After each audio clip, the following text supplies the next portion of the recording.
que falta principalmente é a presença do Pai. Nós temos que ver, vejam, na segunda leitura, o exemplo do Abraão. Vocês ouviram? Abraão foi apresentado aí como modelo de fé. Olha, a situação do homem foi essa. Ele não teve filhos, nasceu filho único quando ele tinha 100 anos e a mulher 90. Olha lá, 90 anos a mulher ainda deu à luz. Hilda está dando risada, né? Não precisa tomar cuidados não. Então, pessoal, vejam, já é extraordinário, para nós hoje inimaginável. E ainda ele recebeu a promessa que vai ter uma descendência mais numerosa do que os grãos de areia. E logo depois, o filho cresceu, ele recebeu a ordem, sacrifica o seu filho único. E o Abraão foi lá, montou tudo para matar o filho. E neste instante, como a história diz, apareceu o anjo para impedir. Olha, é uma contradição enorme.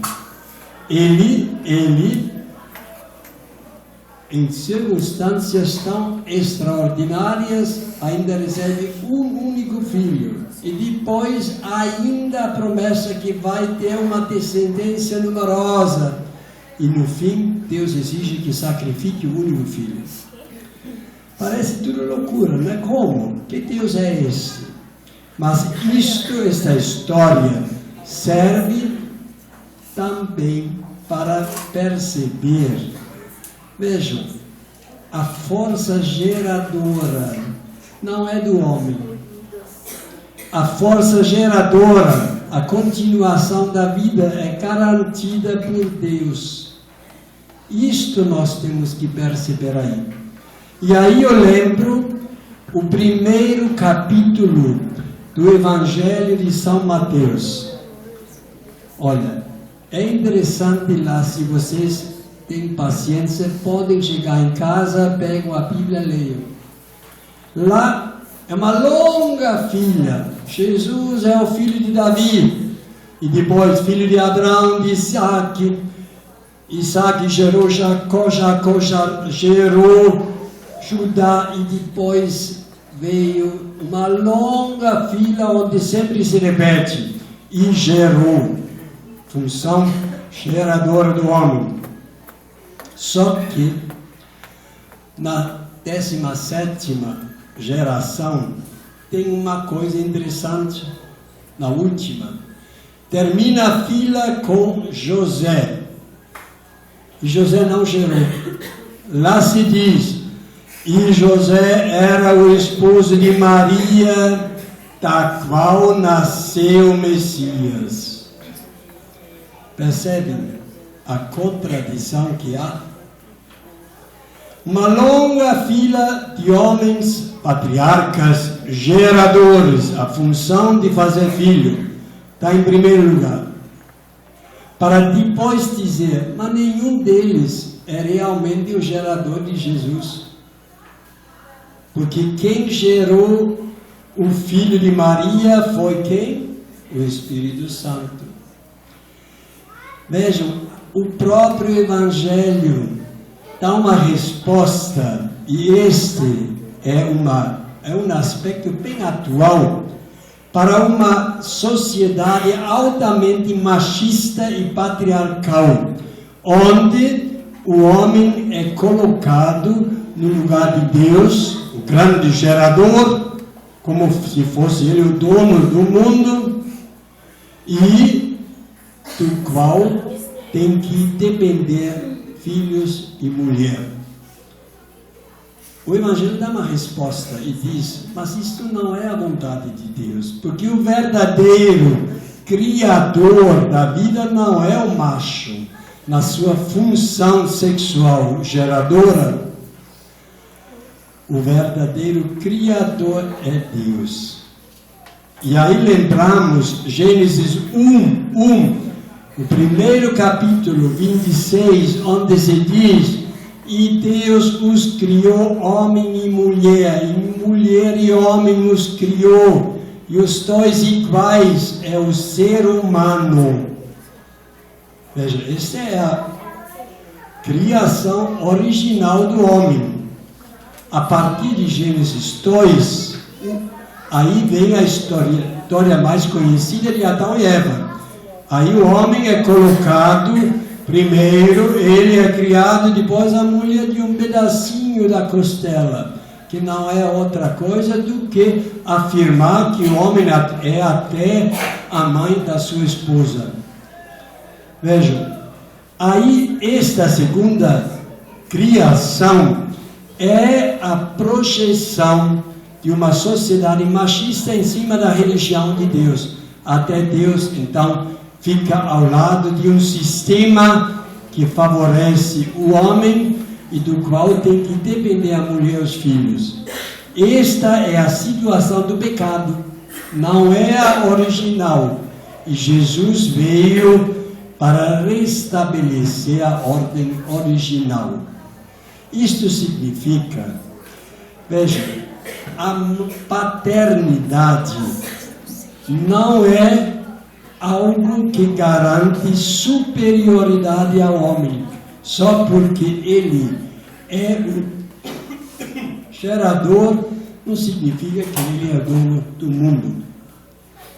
Jesus veio para restabelecer a união verdadeira entre homem e mulher.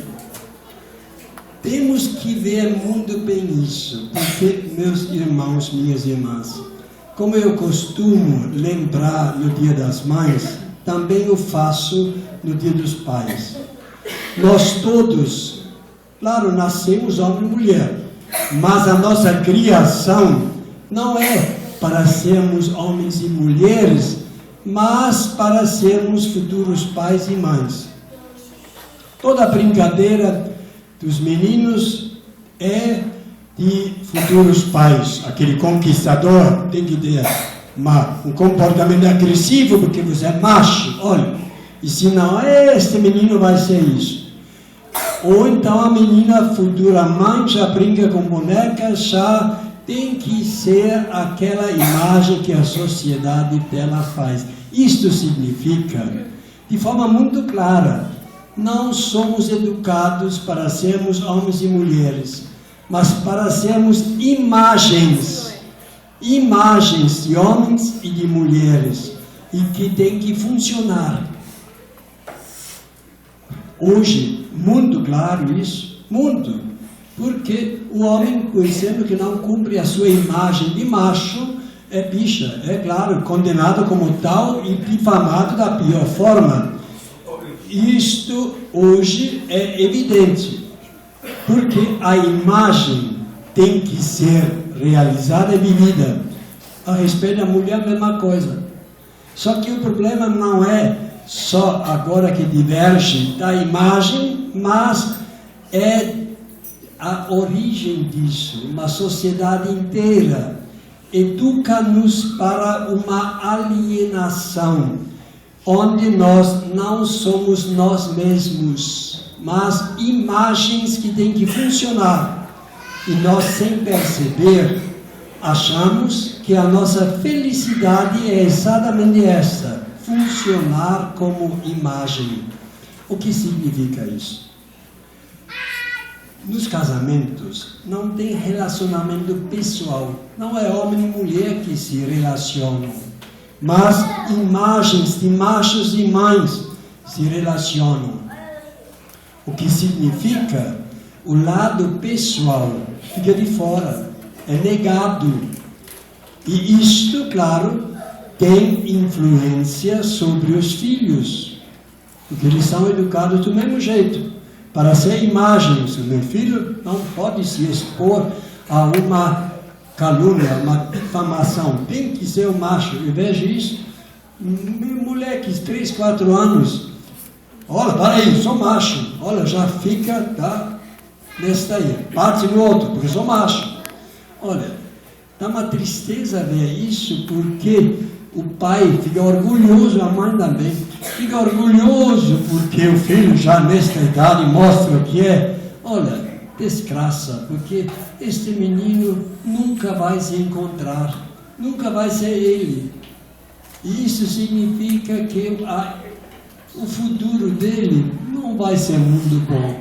Eu lembro de uma mãe que estava tão preocupada com um menino de 1 ano, 2 anos. Olha, ela disse isso. Olha, eu já mexo com o bebezinho, ele fica durinho. Esse é o machinho. Fala, olha, minha senhora, cuidado, porque deste jeito você educa o futuro homossexual. Porque prende a sexualidade assim a mãe. Vejam, em nome destas angústias de não ser o que deveríamos ser de acordo com a sociedade, se comete às vezes verdadeiros absurdos, eu diria até crimes contra os filhos, só para ter a satisfação: o meu filho é a imagem que a sociedade quer que ele fosse. Em resumo, vejam, isto significa que somos tão difíceis em nos relacionar como pessoas. Primeiro enxergamos a imagem, primeiro vivo a minha imagem. Cuidado aí, não sou isso. Para depois artificialmente nos relacionar como imagens. Vocês podem observar. Olha, observe uma vez no ônibus, seja onde for, as conversas. É tudo muito igual. Todo mundo fala igual. Quando se cumprimenta, quando conta uma coisa, usa quase a mesma palavra, com o mesmo jeito, a mesma pose, porque isso garante que sou aceito. A dificuldade existe, como eu já mencionei. Você, marido e mulher, vocês não têm conversa pessoal, porque você tem pavor que ela não te reconheça o macho, e você tem pavor que você não seja aquela mulher endeusada que você quer ser. Tem pavor de mostrar o seu lado humano. E se isto é o fato, a realidade durante muito tempo, a gente vive uma rotina que nos segura, uma rotina que tem que ser igual para evitar que a angústia apareça. E aí, os dois aparentemente vivem em paz, mas muito infelizes. E, consequentemente, também, os filhos não são educados para serem felizes, mas são educados para dar satisfação aos pais.